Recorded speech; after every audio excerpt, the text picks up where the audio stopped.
মৰমৰ ছাত্ৰ-ছাত্ৰীসকল, শিক্ষক এজন মমবাতিৰ দৰে যি নিজে গলি আনক পোহৰ দিয়ে। মা দেউতাৰ পিছতেই তোমালোকৰ শিক্ষকে হৈছে একমাত্ৰ ব্যক্তি যিয়ে তোমাৰ ভাল হলে তেখেতে গৌৰৱ অনুভৱ কৰে। বুজি পাইছা তোমালোকে? গতিকে আমি শিক্ষক দিৱস 5 ছেপ্টেম্বৰে অতি আগ্ৰহেৰে অপেক্ষা কৰি আছো যাতে সেই দিনাখন আমি ছাৰহঁতক এটা স্থান দিব পাৰো বা ছাৰহঁতক আমি সন্মানেৰে উপচাই পেলাব পাৰো। সেইটো হৈছে 5 ছেপ্টেম্বৰ। ছাত্ৰ-ছাত্ৰীসকল, আমি কলম বা আমি গামোচা দি বা সেৱা কৰি ছাৰহঁতক তেনেকুৱা কৰিলেই নহব। আমি শিক্ষক দিৱসনো কিয় পাতে তাৰ বিষয়ে আমি জানিব লাগিব। শিক্ষক দিৱসৰ দিনা যদি আমাক ছাৰ বাইদেউসকলে দুই এষাৰ ক'ব দিয়ে, আমি ক'ব পাৰিব লাগিব আৰু সেইবাবে মই ভিডিঅ'টো প্ৰস্তুত কৰিলো শিক্ষক দিৱসৰ আগতে। ছাত্ৰ-ছাত্ৰীসকল, তোমালোকে ভালদৰে এইখিনি চাই যাবা যাতে শিক্ষক দিৱসৰ দিনা তোমাক ক'ব দিলে ক'ব পাৰা বা তুমি নিজেও জানি থোৱাটো বহুতেই প্ৰয়োজন।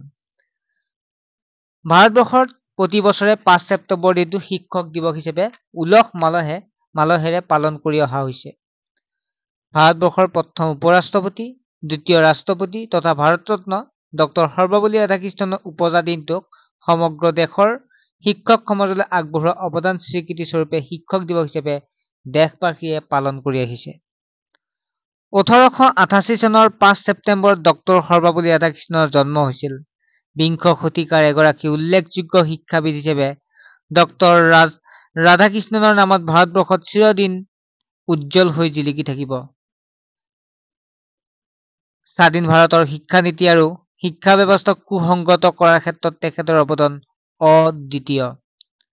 দৰ্শন বিভাগৰ স্নাতকোত্তৰ ডিগ্ৰীধাৰী ৰাধাকৃষ্ণনে বিশ্বৰ মজিয়াত ভাৰতীয় দৰ্শন তত্ত্বৰ সুন্দৰ ৰূপত উপস্থাপন কৰিছিল। নিজৰ সাগৰ সম জ্ঞানৰাজিৰে ডক্টৰ ৰাধাকৃষ্ণনে মাদ্ৰাজ প্ৰেচিডেন্সি কলেজ, মাইসূৰ বিশ্ববিদ্যালয়, কলকাতা বিশ্ববিদ্যালয়, অক্সফৰ্ড বিশ্ববিদ্যালয়, চিকাগো বিশ্ববিদ্যালয় আদিৰ দৰে উল্লেখযোগ্য শিক্ষানুষ্ঠানত সেৱা আগবঢ়াইছিল। আধুনিক ভাৰতীয় শিক্ষানীতিৰ বিস্তাৰ আৰু বিকাশত ৰাধাকৃষ্ণন অৱদান অতুলনীয়।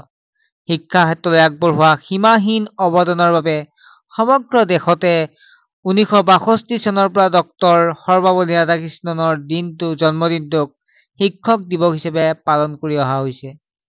1962 চনৰ পৰা এতিয়ালৈকে ভাৰতবৰ্ষৰ বিদ্যালয়, মহাবিদ্যালয়, বিশ্ববিদ্যালয়কে ধৰি প্ৰতিখন শিক্ষানুষ্ঠানতে প্ৰতি বছৰে 5 ছেপ্টেম্বৰ দিনটো শিক্ষক দিৱস হিসেবে পালন কৰি শিক্ষাগুৰুসকলক সন্মান জনোৱা হয়।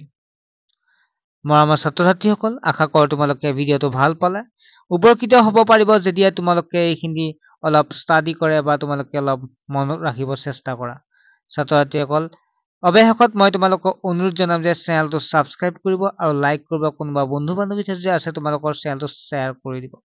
আৰু ক্লাছ 9 আৰু 10 অনলাইন ক্লাছ যদি ল'ব বিচাৰে ডেছক্ৰিপশ্যন নাম্বাৰটোত SMS কৰিব আৰু ক্লাছ 8 NMS পৰীক্ষাৰ বাবে প্ৰিপাৰেচন যিটো কোচিং লৈ থকা হৈছে সেই নাম্বাৰটোতে SMS কৰিলে ডেছক্ৰিপশ্যনত আছে নাম্বাৰটো SMS কৰিলে পাই যাবা।